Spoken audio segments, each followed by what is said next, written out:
Welcome into the show today. Wow.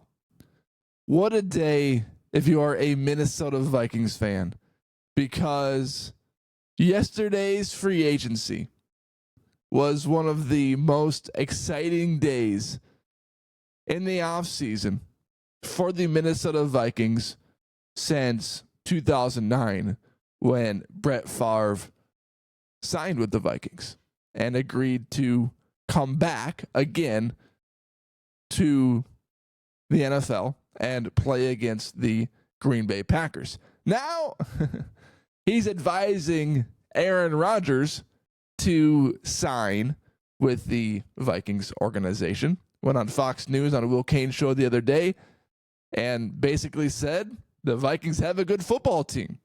Why wouldn't you want to sign with them? And there's a lot of factors into this Aaron Rodgers situation, because how interested are the Vikings in signing Rodgers as a backup quarterback potentially to JJ McCarthy? How interested are the Vikings in having Rodgers and McCarthy compete for a QB spot with JJ McCarthy? I think it's too easy to say, well, he's too big of a distraction. He's just going to throw off the organization. It's just too much. Because Brett Favre would have been too much in 2009. Think about what Brett Favre did. Maybe the scandal with the Jets and the reporter didn't come out until 2010. But Favre retiring, unretiring, retiring, and unretiring, and then facing the Green Bay Packers twice during his redemption tour, that was the top ESPN headline. There were literally helicopters following Brett Favre's car to Winter Park. Shout out Adam Powick for seeing Brett Favre's car drive into Eden Prairie, Eden Park, the good old days. So I get that Rodgers might be over the hill and that he does come with some sort of distraction and publicity and all that stuff. And the Jets were a terrible organization last year. Could hardly win any games. But Aaron Rodgers still threw for 28 touchdowns and 11 interceptions with one of the worst NFL organizations. And this is pure speculation, but the reason why Aaron Rodgers has not signed with the Pittsburgh Steelers or the New York Giants yet is because I believe he wants to be a part of the Vikings organization for multiple reasons. One, if you go to Pittsburgh, the Ravens, the Bengals, the Browns, it's a pretty darn good division. And Pittsburgh, they got some decent receivers. They got Pickens, they got Metcalf. They got a good defense. The Giants, you go into a division with the Commanders and Eagles, both in the NFC Championship game. And the Giants are almost as close to a dumpster fire as the New York Jets are. And then you think about Minnesota, you've got a quarterback's coach who loves to throw the ball. You've got Aaron Jones. You got the wide receiver core that we're all familiar with. And you've got a rising defense. And yes, the Vikings do play in one of the toughest divisions as well. But you compare roster to roster, and the Vikings clearly have the best opportunity to succeed offensively. Plus, he can needle the Packers twice. I mean, who wouldn't want to do that? That's why Favre came to Minnesota. And I'm sure that's why Aaron Rodgers wants to play in Minnesota. So I don't know what that looks like from the Vikings standpoint, because they lost Daniel Jones to Indianapolis. They lost Nick Mullins to Jacksonville. They've got Brett Rippon and JJ McCarthy on their roster in that quarterback room right now. You've got to bring somebody else in, whether that's Gardner Minshew as a backup option. That's a good option. Whether that's Aaron Rodgers as a backup option or somebody else. You cannot enter the NFL season with McCarthy and Rippon as your 1A and 2B options. There's got to be someone else. And is that guy Aaron Rodgers? From Rodgers' standpoint, the answer is yes. The question that the Vikings need to answer is Rodgers' presence in the Vikings locker room going to be too distracting? Is it going to be helpful in the growth of McCarthy? Or is he going to put a damper on things? Now, there's one reporter that has dominated everything. And it's not an Ian Rappaport. It's not Tom Pelissaro. It's not Adam Schefter. The one guy that has had everything down to the T correct has been Crack Rock, at Crack Rock on Twitter, at CRAKROK. He said, Darnold will not be back. McCarthy is not going to be traded. Those are clickbait stories. And he also mentioned that the Vikings are not interested in Aaron Rodgers. He says, stop the madness. Aaron Rodgers is not coming to Minnesota. Period. Why are people so naive to believe such an utter nonsense? I told everyone months ago what was happening. Now eat a reality sandwich and embrace JJ McCarthy. I repeat, Aaron Rodgers will not be a Viking. He said that on March 8th, 2 days before the legal tampering period opened. So we'll see if the truthsayer is right again, because he has been dominant in his accuracy. All right. The next story I wanted to touch on this morning is Darnold going to Seattle and the Minnesota Vikings splashing with the amount of money that they would have had to pay Darnold, paying valuable players in free agency.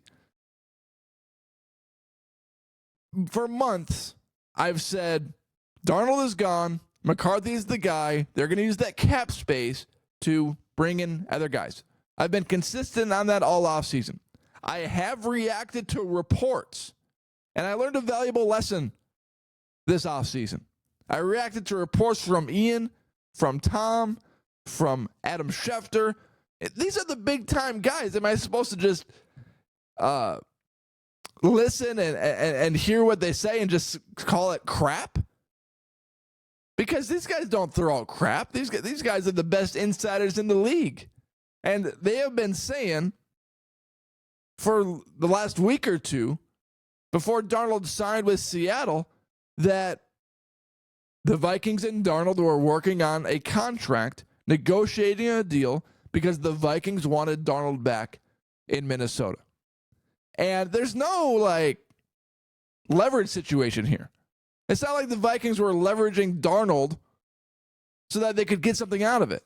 Seattle took him, they signed him, and the Vikings will get a compensatory pick. But it's not like because Seattle signed him or because the Vikings negotiated a deal with Darnold, then the Vikings got a compensatory pick. They're going to get a pick regardless. So it's not like there's a leverage play here where, the Vikings could tag him and, are they going to bring him back? Another team's got to trade for him.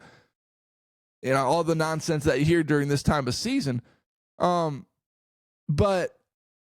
you look at what the Vikings were able to do with what they didn't sign Darnold with. Aaron Jones, 2 years, $20 million. Byron Murphy, 3 years, $66 million, which was big. And he's had an up and down NFL career. Had his best NFL season last year with like 5 or 6 picks. But he played well last year, and the cornerback position is a high need for them. Jonathan Allen, 3 years, $60 million. Javon Hargrave, that signing isn't official yet because he gets released on Wednesday by the 49ers. Will Fries, 5 years, $88 million. Ryan Kelly, 2 years, $18 million. Sam Darnold was never a part of the Vikings' plan.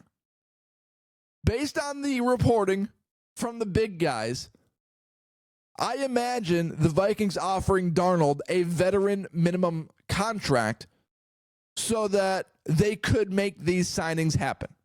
Because this has been the plan for 3 years when the Vikings general manager was hired to do the job.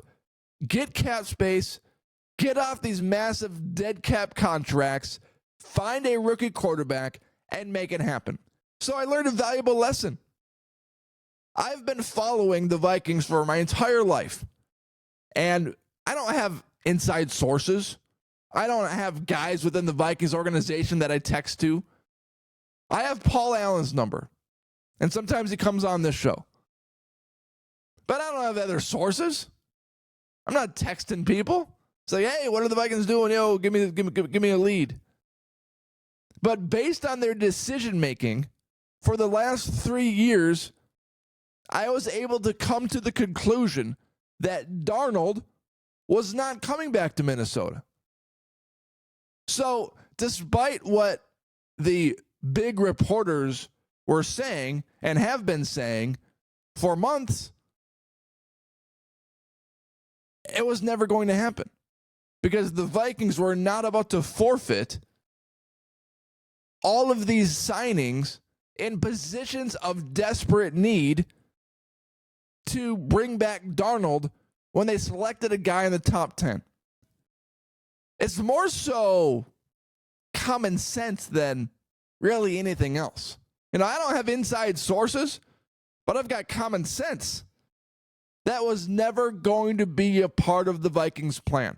The plan was to always build a roster around a rookie quarterback on a rookie contract and find guys like offensive linemen Will Fries and Ryan Kelly, defensive guys like Jonathan Allen and Javon Hargrave, and build that roster and build it to be Super Bowl level.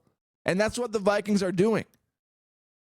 So the Vikings have had an elite NFL free agency, bringing in guys in big positions of need. You know, they lose Daniel Jones to Indy, and that's the logical choice from Daniel Jones because he's more likely to start over Anthony Richardson than JJ McCarthy because Richardson was benched for Joe Flacco. And you know who said that? I said that 2 days ago. Jones ain't coming back to Minnesota. Go to Indy. Be the starter. Shane Steichen is an offensive-minded head coach too, just like Kevin O'Connell is. They also have good NFL wide receivers like Michael Pittman Jr., and they have other good options there too. So it was kind of a wash, offensive head coach to offensive head coach. They've got good wide receivers, not as good as Minnesota, but he's also going to be given a greater chance to play next year, even if Anthony Richardson wins the job at training camp, because Richardson ain't lasting the whole year. That dude can't throw. He's an inaccurate quarterback, and he will get benched if Indy starts out with him in regular season game number 1. Daniel Jones will eventually find his way in that starting role, and that's why he made that choice. Made sense. If he wants to get a long-term contract after this year like Darnold, you go to Indy. So those are the Vikings' offseason moves. We'll see what happens next with the backup quarterback position because it's a big deal. You can't go with McCarthy and Rippon. You need to have someone that is a veteran presence behind there that could step in case McCarthy gets hurt. The last thing the Vikings want to do is, okay, we got our entire roster. We got a rookie quarterback.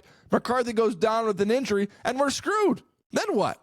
You want to have a backup option that's capable of winning games, and that name is not Brett Rippon. So it'll be a fascinating watch. Aaron Rodgers, Gardner Minshew, who's that guy going to be? But that is one of the biggest positions the Vikings need to address before free agency period ends and before the regular season starts. Thank you for watching this episode. Hit that subscribe button wherever you're watching and listening. And thank you for making this podcast a part of your day.